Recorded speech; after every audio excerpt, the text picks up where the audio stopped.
summer of 2025 had been a productive one for projects. I'd moved the power pole, installed a solar tracking system, dramatically improved my kitchen, and worked very hard all summer long to clear the land and make it habitable. But as September closed out and October started, fall had come to the Adirondacks. Despite warm days, the nights were getting colder, and the signs of nature preparing for winter were all around me. Every day now became shorter, leaving less time after work to complete projects, and with a limited number of weekends, I had a few that I needed to finish up before heading back to Florida. Hey, this is my favorite, absolute favorite time of year here. Say hi, Cooper. Good morning. Cooper's sporting his fancy little jacket, but just look at these colors. I apologize for the generator noise. I'm charging up my batteries for the day. It's been an odd summer. We lost a lot of leaves. We had a big drought up here, but still there is plenty of color. I don't know if you can see this up here. The maple trees are all orange and red, yellow. Some of them still tinged with green. But we're starting, I think this week, we're going to be in full fall colors. So I am going to try and do some excursions, both on my property up into the woods and also driving around this beautiful area. But just look at these colors.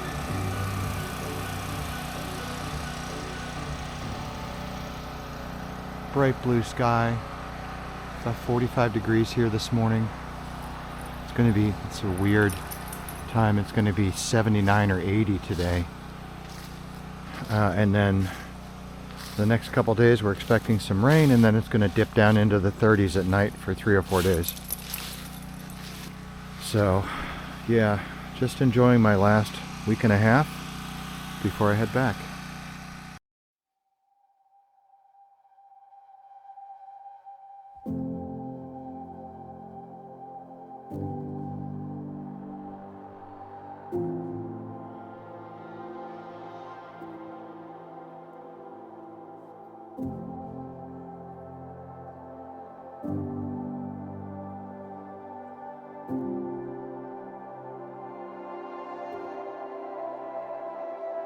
One of the first projects I took on this year was clearing out a large aspen and a number of large standing dead eastern white pines that were directly behind my deck and blocking the signal for my Starlink, causing me to have delay and lag issues during my remote work.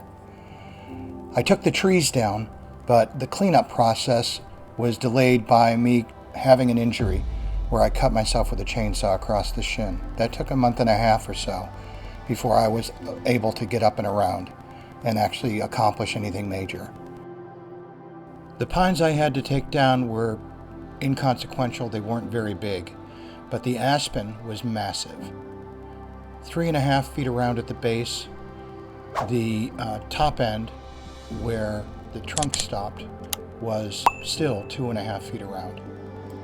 And while aspen's not the most valuable wood, I hate to see any tree that I cut down go to waste. So in September, when I was between other major projects, I started breaking down the tree into usable lengths, like this 8-footer here. This section of tree alone weighed somewhere around 800 to 900 pounds and was difficult to move.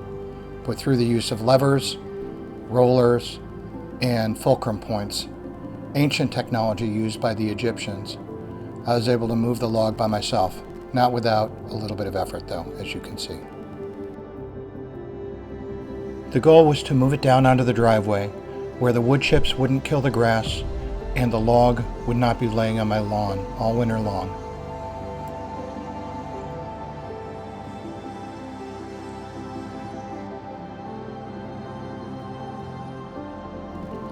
I'm speeding this up here, but this initial move of the log took probably half an hour to 40 minutes to accomplish, just moving it across the lawn and positioning it where I could roll it down the hill onto the driveway.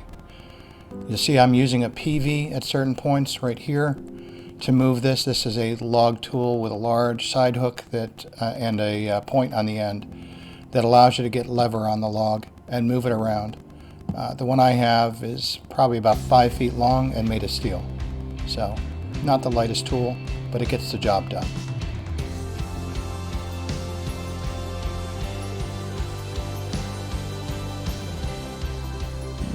So that worked out about as good as I could expect. It is approximately where I want it, but it's at an angle instead of being parallel to the driveway. So we'll take a look at that. So you can see it's at an angle. The hill is going to go this way, which means it's going to try and make it roll that way. So I wanted at a slight angle to the driveway, but this is a little too extreme. So I need to swing this end of the log around to probably, I don't know, maybe about there, to give me the narrow angle that I need that'll counteract the slope here, because the slope pitches in a little bit. So this end is going to go down the hill before that end does, which is going to tend to make the log roll that way. So if I angle away from that, hopefully I'll get a nice even progression down to where that log is, so I can mill it up where I want to.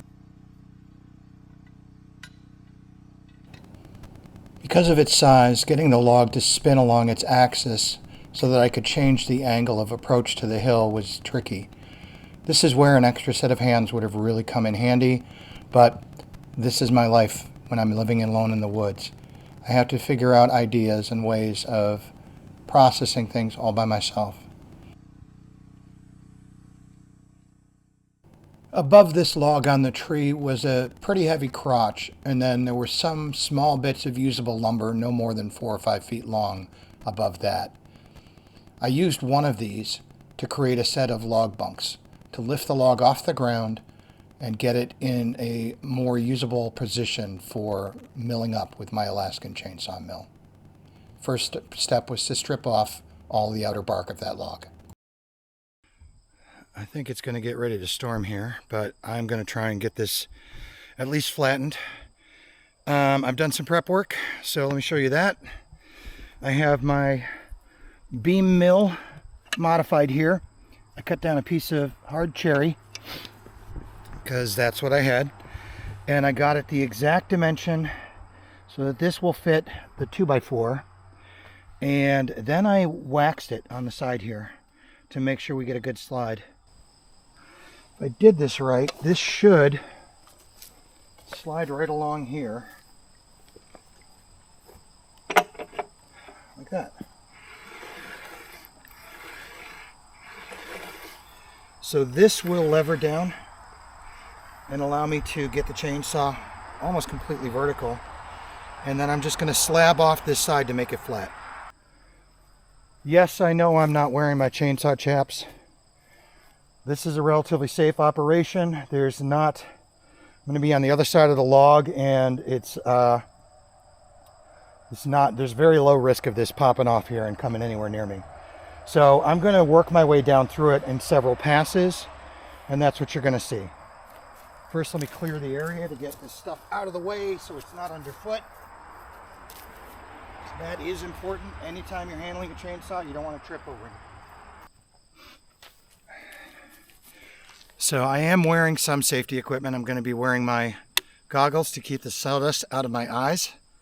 These are nice. They have like a little foam, I don't know if you can see that, a little foam liner, and that closes the gap between the glass and your face. I'm going to be wearing my heavy duty, these are OSHA approved for sound control headphones, and then I'm also going to be wearing my gloves. So I'm not completely disregarding safety, I'm just not wearing the chainsaw pants. I've done this quite a bit, not that that's a guarantee, but as I said, I'm going to be on the other side of the log, so the safety concern is minimized. Well, let's get to it.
There it is.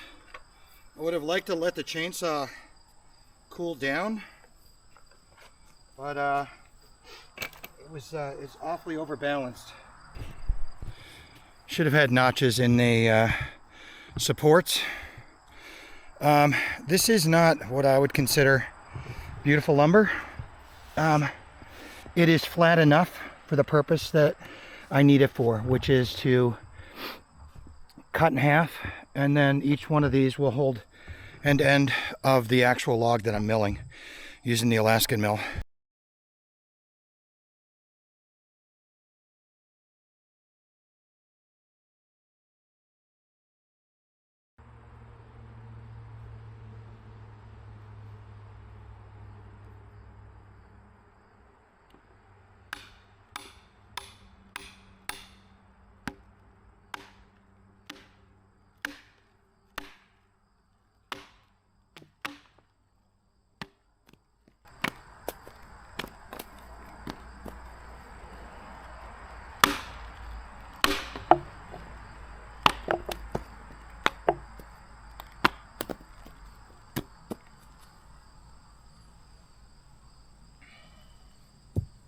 All right, so these notches are where the log's going to rest. They're not exactly equal. I'll clean that up. I also am going to clean up the bottom of the notch there with a technique called brushing. It's where you hold the chainsaw against your hip and you just use the tip of the bar to sweep back and forth. It's used to clean out notches in log cabins to get them roughly close to where they need to be. And you can actually get a pretty decent surface. If you watch the video where I built the bench last year, I used brushing to form the legs so that they would wrap around the bottom of the seat on that one. So you can actually get pretty precise with it. I don't need that for this. I just need them roughed out. This would actually work, but I'm just going to clean them up. That rough texture on there will hold water and stuff, and it's going to make this rot out faster. And then once I'm done with that, I'm going to remove this board and I'll split this in half, and we'll get our 2 bucking stations for the for milling up the log. It's not making boards, it's making the thing to make boards. But this is life in the big woods. This is what I have to go through. It seems like every project, I've got 5 small projects before I can start the one that I want to do, just to do it properly. So, oh, that breeze is nice. Wow. So I'm going to get on it, and I'll let you know.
So I hope you got a look at that. It's not the finest cut. Again, this is just a rough bucking station, so it doesn't have to be pretty. But you can see how I was able to smooth out the plane here. Not so much over there, there's a knot. And that is, you can see it was much softer over here than it was over there. So it started to go wonky, and so I decided to just leave it be. And these, you can see, these aren't perfectly parallel. This one's a little bit more on this side, that one's a little bit more on the top, but they're good enough. All they have to do is support the log. So the log is going to sit in here, and that keeps it from rolling while I'm trying to mill it. If it's not tight enough, I can always like run some screws low down from the sides out here into the bottom of the log, where I'm not going to be milling it, because obviously I won't be able to get past this round part. But you can see that's definitely a little bit cleaner than it was before I brushed it. And it's just, you're literally just waving it back and forth and just touching with the tip of the chainsaw like that to take tiny little slices out. So that's good enough for this.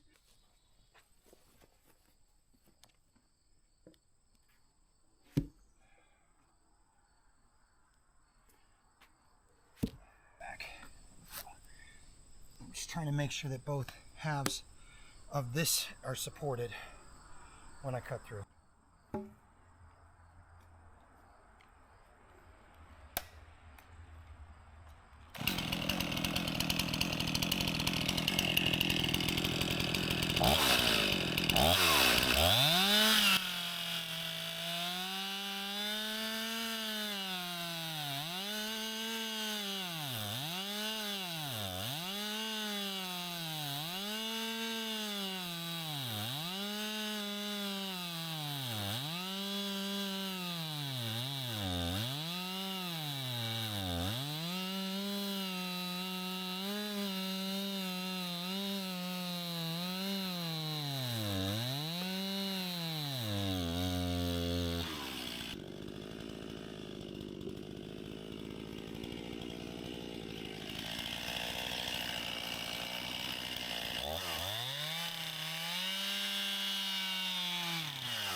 Okay, that was remarkably easy. That worked out very well. So I could probably maneuver it a little bit, sitting up on some knots on that end, so it's slightly tilted down. I will clean up the knots on the top of this log that are going to throw it off a little bit round. So I'll clean that knot up right there and this knot over here up, and make this a little bit more flat all the way along. And then I'll do the same trick with mounting the 2x4 on top of that, and that's what the chainsaw mill will rest on for its initial cut. I will need to get down below the level of the screws, so that will drop the bar and the chain down. I'll give it 1/4 of an inch of leeway, so that I have no chance of hitting the tips of the screws, because that is no bueno for your saw chain. But that's going to be on another day. Today's job was to get that log up onto the bunks and get it ready to mill, and that is mission accomplished, so we're in good shape. Other projects got in the way, so it was several weeks before I was able to get back to milling up the log. I got the bark off the outside, but you can see mold had already started growing on the outside of the log. This isn't damaging. It'll just put some color on the outside of the log, and sometimes you'll get what they call blue staining. And here's what I did. I made some 2x material that I used to actually build another brace for my shed to give me storage area to make it act as a solar kiln. Life at the property isn't all work.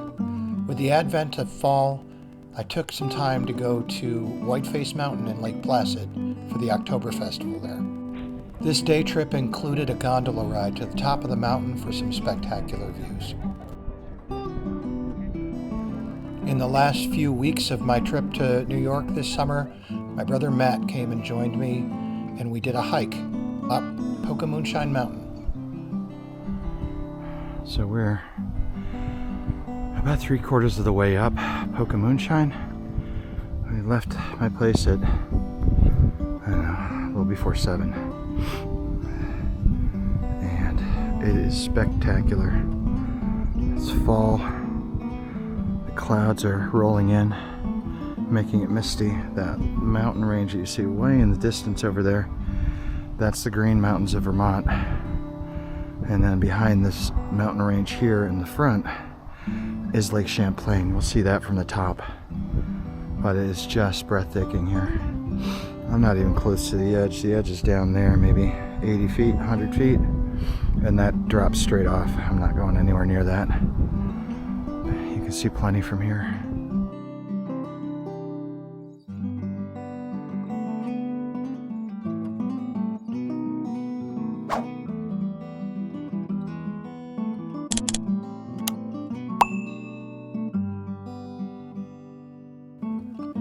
We summited Pocamoonshine around 8:15 in the morning, and the views were just amazing as always. This year our hike was graced with the fall colors. From the mountaintop we had a 360-degree view of the high peaks, and fall was in full swing.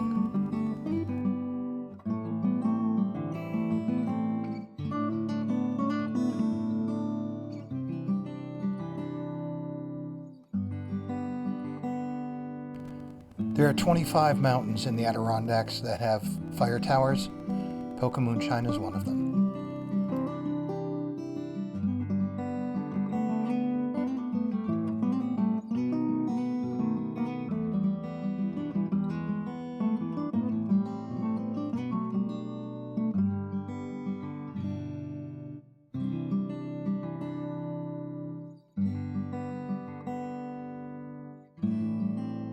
As I've done on my previous hikes up this mountain, I felt compelled to climb up the fire tower to get some views.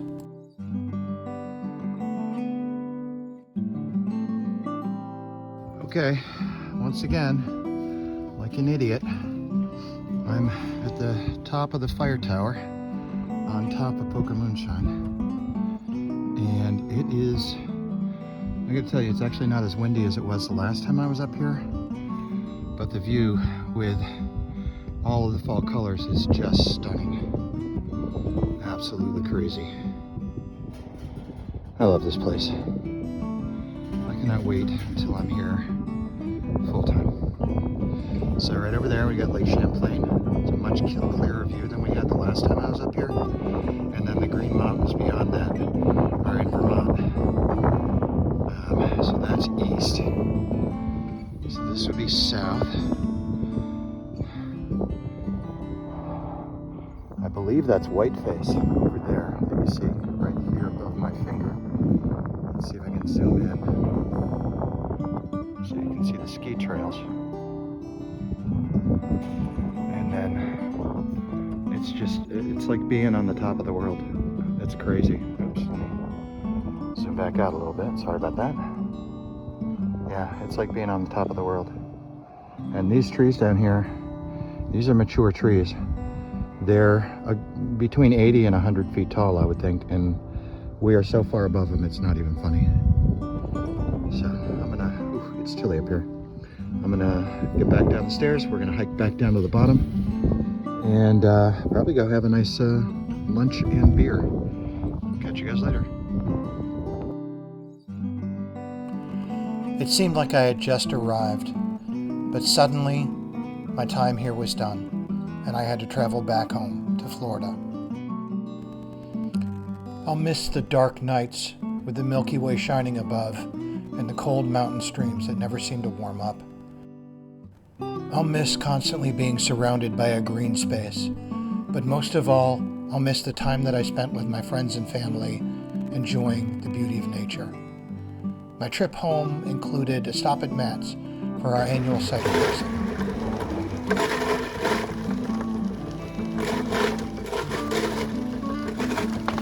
Go shaky, go shaky.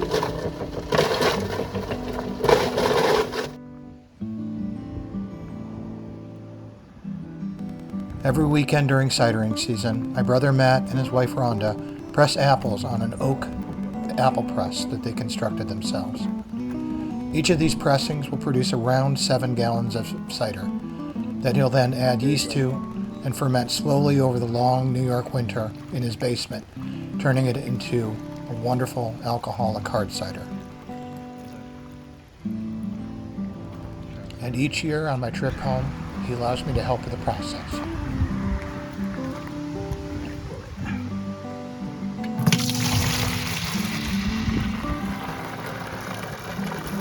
This year, as usual, the local wildlife seemed to really enjoy the fruits of our labor.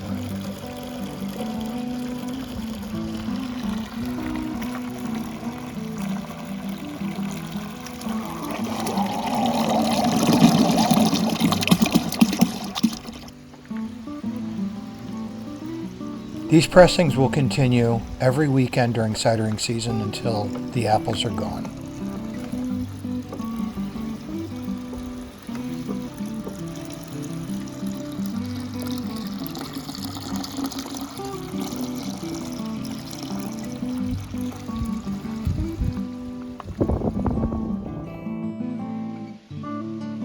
Thanks again for coming back to the channel and following along with this journey that I've started.